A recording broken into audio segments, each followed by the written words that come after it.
ଯୁବକ ଜଣକ ସ୍ୱାମୀ ବିବେକାନନ୍ଦଙ୍କୁ ପଚାରିଲେ, ମୁଁ ବହୁତ ପରିଶ୍ରମ କରେ, ପ୍ରିପାରେସନରେ ମଧ୍ୟ ଅନେକ ସମୟ ନେଲି, ହେଲେ ଫଳତଃ ଅସଫଳ ହିଁ ରହିଲି। ମୁଁ କ'ଣ କରିବି ଆପଣ ହିଁ କୁହନ୍ତୁ। ସ୍ୱାମୀଜୀ କହିଲେ, ମୋର ଗୋଟିଏ କାମ କର, ସେଇଠି ଯେଉଁ କୂଅଟି ଦେଖୁଛ ଏ ମାଠିଆଟି ନିଅ ଏବଂ ସେଇଠୁ ପାଣି ନେଇ ଆସ। ଯୁବକ ଜଣକ ଯେମିତି ପାଣି ଆଣିବା ପାଇଁ ମାଠିଆଟିକୁ କୂଅରେ ପକାଇଲେ ଏବଂ ଉପରକୁ ଟାଣିଲେ, ସେ ଦେଖିପାରିଲେ କି ମାଠିଆରେ ଛୋଟ ଛୋଟ କ୍ଷୁଦ୍ର ଛିଦ୍ର ଅଛି, ଯାହା ଦେଇ ପାଣି ବାହାରି ଆସୁଛି। ଯୁବକ ଜଣକ ଭାବିଲେ, ଏହି ଛୋଟ ଛୋଟ ଛିଦ୍ରରୁ କେତେ ହେଲେ ପାଣି ବାହାରିବ। ମୁଁ ତା ପୂର୍ବରୁ ଜଲ୍ଦି ଯାଇ ସ୍ୱାମୀଙ୍କ ପାଖକୁ ପହଞ୍ଚିଯିବି। ପରନ୍ତୁ ଯେ ପର୍ଯ୍ୟନ୍ତ ଯୁବକ ଜଣକ ସ୍ୱାମୀଙ୍କ ପାଖକୁ ପହଞ୍ଚନ୍ତେ ମାଠିଆଟି ଖାଲି ହୋଇସାରିଥିଲା ଏବଂ ଯୁବକ ଜଣକ ଭିଜି ସାରିଥିଲେ। ସ୍ୱାମୀଜୀ ଯୁବକକୁ ଦେଖି କହିଲେ, ତୁମ ଜୀବନରେ ମଧ୍ୟ ଏହା ହେଉଛି।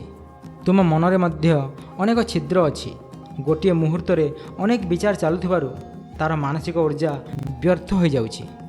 ଅଭ୍ୟାସ ଦ୍ୱାରା ମନର ଏହି ଛିଦ୍ରକୁ ବନ୍ଦ କର। ଯାହା ତୁମର ଦରକାର ନାହିଁ ସେ ବିଷୟରୁ ନିଜ ମନକୁ ଟାଣି ଆଣି ଯାହା ଦରକାର ସେହି ବିଷୟରେ କନସେନ୍ଟ୍ରେସନ୍ ରଖ। ଯେତେବେଳେ ପଢ଼ିବା ପାଇଁ ବସୁଛ, ବାକି ସମସ୍ତ ବିଷୟ ଭୁଲିଯାଇ ନିଜ ମନକୁ ସେହି ପଢ଼ିବାରେ ହିଁ ଲଗାଇ ଦିଅ।